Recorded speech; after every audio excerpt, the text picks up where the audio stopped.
ano ang dapat gawin kapag na-fraud sa online banking o remittance. Ayan. Anong ibig sabihin na fraud sa online banking or remittance? Siguro baka, halimbawa, hindi naman siya yung nagpadala pero nabawasan yung kanyang bank balance or something. Baka ganon. Ganon ba itong tanong na ito? Kung ganon, ang pwede nating dito ma-advise dito, mag-report ka agad dun sa bank. Di ba?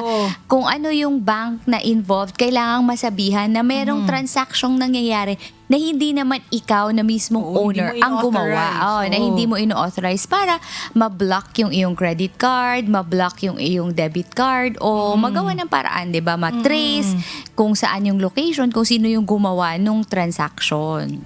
Usually, Attorney Joy, may mga hotlines yan, di ba? So, tatawag ka dun sa hotline para ma-report mo agad-agad. At kung hindi pa halimbawa nagpa-proceed, kasi kung minsan may mga clearing period pa, Attorney Joy, bago mag-push through yung transaction, baka nandun pa sa stage na yun, kung kaya pang hindi mai-transfer, for example. Stop payment.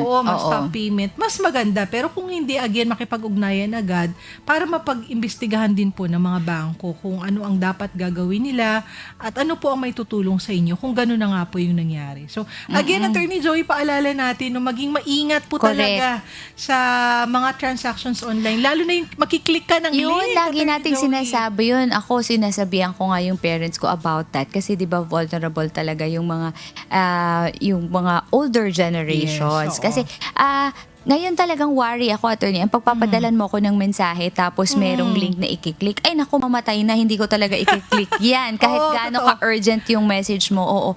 Ganun ako ka-paranoid. Even sa email, ha?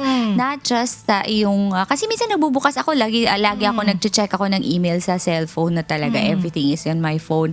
So, wag tayong basta-basta nag-click. Kasi meron tayong tinatawag na phishing na nakukuha yung ating mga, hindi yung pangingista ha, phishing na PH. Nakukuha yung ating mga information sa ating mga cellphones, yung mga details natin, nakukuha, nasa-save ng mga scammers, and then eventually nagkakaroon sila ng pagkakataong makapag-transact na kunwari tayo, na i-impersonate tayo.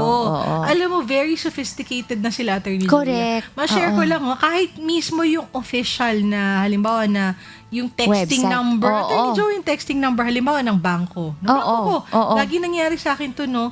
Tapos sasabihin niya, meron daw akong parang credit points. Just click this link. So nagtataka ako, before nun, yung mga taas na messages nila, never click a link. Lagi daw sa app nila. Tapos may sisend na through text na i-click ko daw yung link na to kasi mag-expire na yung ganitong credit ko, no? So, napapasok nila yung actual system. Tsaka attorney, halimbawa yung talagang kunwari official website kasi hindi mo mapapansin yung .gov. Minsan dash. Tapos gov. Pero yung O zero. Pero syempre kung hindi ka wary at vigilant, 'di ba? Hindi ka praning, better or on the side of caution. Minsan talagang napapa-click. So dapat maging laging maingat. Tama.